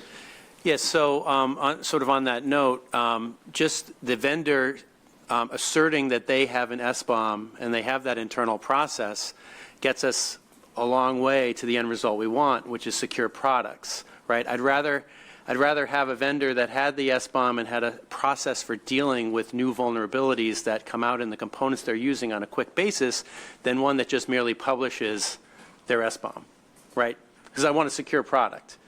The SBOM is a means to that. Making it public, does that make it, is that better, or is it better if they can assert, like, assert that they can deal with the SBOM quickly? Yeah, getting back to use cases, I would like to distinguish between software products, which can be delivered and the consumer of that product can run certain scans on the product themselves, and devices where it tends to be more closed and harder to do that, or sometimes even impossible to do that. It's a good distinction. And I've noticed that we've been using this term, software bill of materials. Do we think that there is a shared vision, or that we can come up with a shared vision of what that term means that captures most of the space we're looking for? Ken. I get back to the question of scope. What is it that we're going to be trying to target in a software bill of materials? We have two institutions here that have mentioned they're either at or near having a finalized version of a software bill of materials in a machine-readable form. What are you using, and what is the critical information inside of that would be different from something like a software ID tag that has a lot of that foundational material already there? So I guess that question's for Sunil or Jennings. JC, then Josh? Oh, we actually have, we've looked at SWID. What we tend to find is because SWID was created within the commercial software industry, its primary, well, not primary, but one of its good purposes is that it allows enterprises to count up the number of software units they're using so that they can pay the vendor appropriately. And it's good for entitlements. The problem with SWID is that the vast majority of open source doesn't even know what SWID is, and they don't need no stinking SWID tag. So it's not something that's relevant if you're not getting paid. Now, there's all sorts of crazy proposals to like make them do SWID and then pay them through blockchain. Like there's some amazing ideas floating around, but it's a little bit like in healthcare when you try to do analytics using the billing records. And then you realize that a billing code is not a diagnosis, and that the diagnostic codes are sort of gamed for billing. I mean, it's shocking, but it happens. And so things that are designed to get people paid, when you go into ecosystems where people aren't getting paid, you have a kind of a relevancy shortfall. So we sort of need to recognize that, and we don't know what the answer is, but to make sure that there's some kind of open standard that can either be pulled from projects or even projected onto them. Well, currently, let me just respond to that. Currently, SWID's being used by a lot of commercial vendors, no question about it. There's also open source efforts to implement SWID and create foundational cases for SWID for open source. So that part of it, I'm not sure really is a big deal. There's two major formats right now, SPDX and SWID. And there's, both have been developed in different areas, and both have their strengths and weaknesses. One is an international standard, and the other is a open source project. So the question is, from a purchasing perspective and a procurement perspective, you're buying products. So there's a commercial aspect to this. And the real question for me is we need to come down off of the worry of what format. We need to figure out what format would be best for us to actually standardize on, and then start doing some of these proof of concepts and these implementations that we can then vet our ideas on. SWID's already in place. Microsoft, quite a few other organizations already have it. It's not something that's unknown. And you may already be using it. The question is it the right standard for us to be using? And right now, it has real implementations out there. I have two people trying to throw interrupts, so if it's okay, I'm going to go Tom and then Rob. So I actually, full disclosure, met with members of the Linux Foundation this morning to talk, and because they were like, oh, we're doing a big briefing on SPDX, and I was like, oh, are you going to be at the software component transparency thing? And they said, what is that? Ooh. So I'm gonna get them on Alan's mailing list, so that's going to get squared away. But the issue that presents is awesome. Microsoft, well, this is even funnier since they bought GitHub. But if Microsoft is using SWID and the Core Infrastructure Initiative is pushing towards SPDX, do we really have to have this culture clash one more time? Can we head this off at the pass and get convergence so that SPDX works interoperably with SWID? And if that's something that we can have as a do out from today's ramblings, then I would be very happy. Only if we all agree to use Emacs. Rob. So I've been doing development for both open source and closed source for a couple decades, and one of the problem points here is that is knowing what subcomponents are in an SBOM. When you're doing it at a license level, which you do for commercial software, you just list the licenses you have, and that's at the level you've done something. When you go into open source, that no longer works because you have a Linux distribution that's all GPL, so there's one license, but yet there's 100,000 subcomponents in there. And then you're trying to track version numbers, and a lot of the components, you've got the package managers today that tell you what package depends upon what package depends upon what package. But those version numbers are fairly basic because they allow you to update a version without breaking a dependency. So you actually don't know all the subversions, you just know sort of the major versions. And then there's the problem of when the software gets old, like in the IoT space, when you're using old Linux kernel versions and old software of everything, and they're no longer supported. You're even off the LTS, the long-term support for these packages.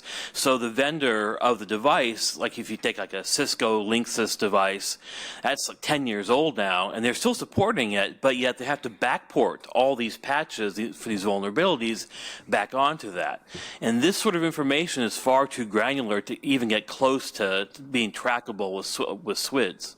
For example, they're not even canonical. Two different vendors might have the same backported patch, but there's no common name for it, so you can't tell.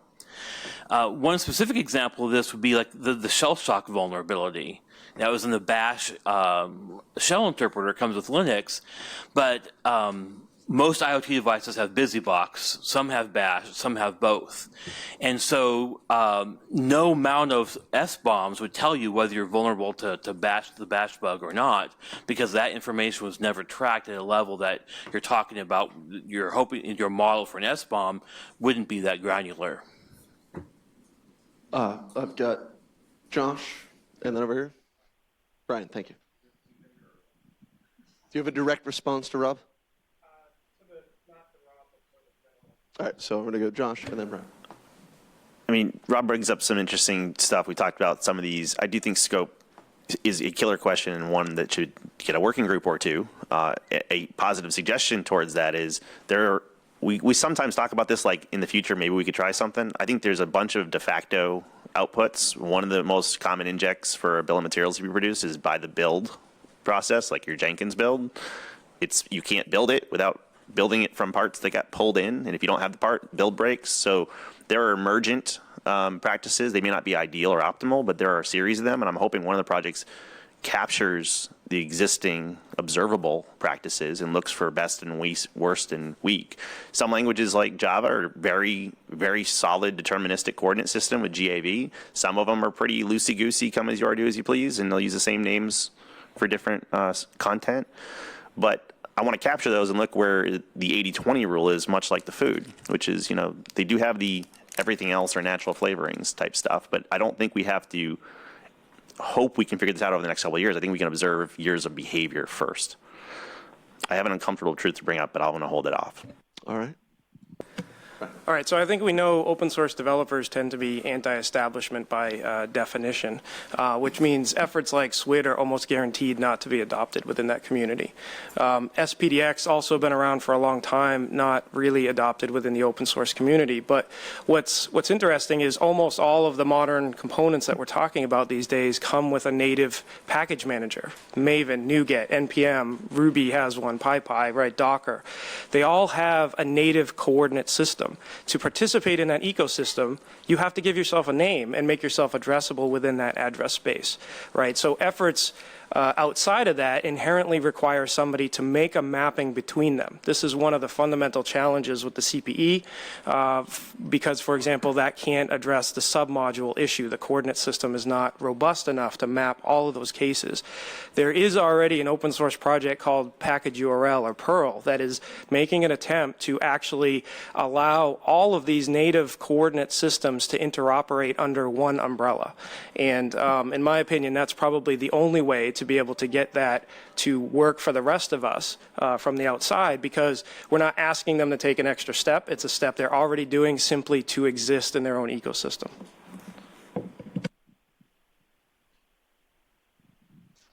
Responses, thoughts? So we are going to break slightly early for lunch, but first, Katie. Sorry. So I keep hearing the comparison to ingredients in food, and I want to say that what I think we're missing here about that analogy is it would be more analogous to labeling every package of ground beef with exactly which cows went into producing that. So it is. It's not a perfect analogy to use the ingredients in food when we're talking about the technical undertaking. And I think Rob's points, especially about the complexity, I just want to make sure that we're not hand-waving over the complexity of producing this type of work. Thank you. Two fingers. But we actually do want to know what farm it came from. Right, just quickly. It's not the farm, Right, just quickly, I was going to say basically the same thing. Isn't that what we expect in our food, that when something happens, we know exactly where it came from? And yes, the analogy fights are always fun when we try to figure out Well, I'm just saying that metaphor. all of my concerns about this are around scope and scale, about the level of effort to produce this material and the utility of the material once produced. And especially if you look at it from an overall ecosystem perspective, what resources are we then going to be devoting to consuming and acting on this particular type of consumable material about vulnerabilities when we already have an epidemic of being unable to address the vulnerabilities and apply patches in enterprises today for the materials that we already have? JC. Agree. And I think that the business process, right, is that if you're not automating this stuff, if you have to have teams of analysts and humans dealing with it, you're already screwed. You're done. You're dead. And so I think that one of the questions that we encounter is this transition almost like from an artisanal to into industrial process. You know, to throw another analogy into the mix, we talk about chemical engineering, right? And it's just the whole factory is the process, and it's sort of temperatures and concentrations. And you know, if this is still being addressed with the same manual, analytic, and approval process, then yeah, I mean, there's just no way. And so it begs these questions about, you know, automation and machine readability and service calls and all of that business process. So I think we've set ourselves up for a good afternoon discussion. I have said these processes are messy. This is how we get some very good progress moving forward. One of the outcomes from today that we might want to start thinking about after lunch is tackling head-on this scope issue.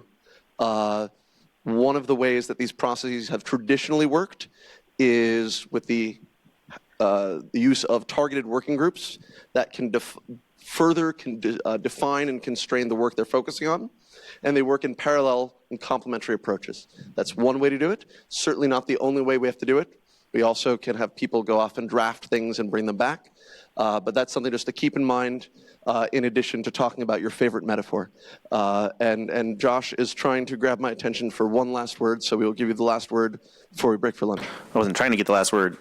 I think it is absolutely true that there are hard, squishy, non-deterministic coordinates like both Rob and Katie have talked about. And we should flag which categories most likely fall in that squishy, harder one.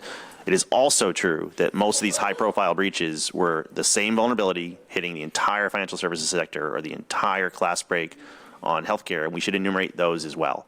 And back to the targeting of where optimal scope is, it's which ones are going to be valuable in most cases and which ones will be harder and should fall outside of this.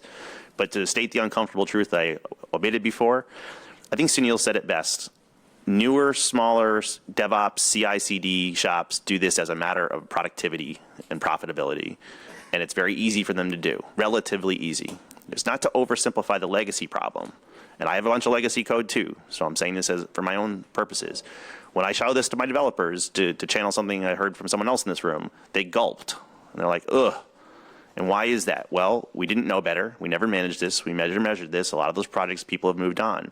So one of the reasons, I love the cognitive dissonance. Most of the libertarian-esque, hacker-esque type people who are pro-transparency, pro-information, pro-data are so terrified of being anything but opaque. And one of the reasons I'm just going to state for myself and some of the shareholders that I work with is they're afraid of their past sins.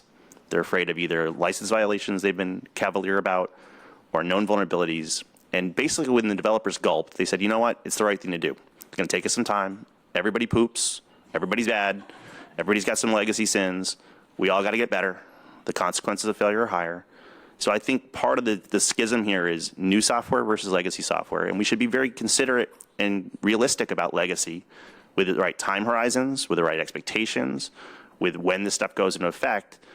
And the sword of Damocles here is, like I said, HHS and FDA are doing this. If it goes well, it'll go widescreen. Why don't we get prepared before we're forced to do it by leaning into this? All right. On that note, with one extra unsettling metaphor added to our pile, we're going to take a break for lunch. For those of you who are watching along and are interested in the Commerce DHS work on distributed automated attacks and botnets, that includes a strong IoT component, we're going to be talking about that here at about 12:35, so it should be enough time for folks to go grab a sandwich nearby and come back. Alternatively, if that's not interesting to you, please continue the conversation and come back with brilliant ideas that we can all use to solve this. So we will reconvene the multi-stakeholder process at 1:15. Thank you.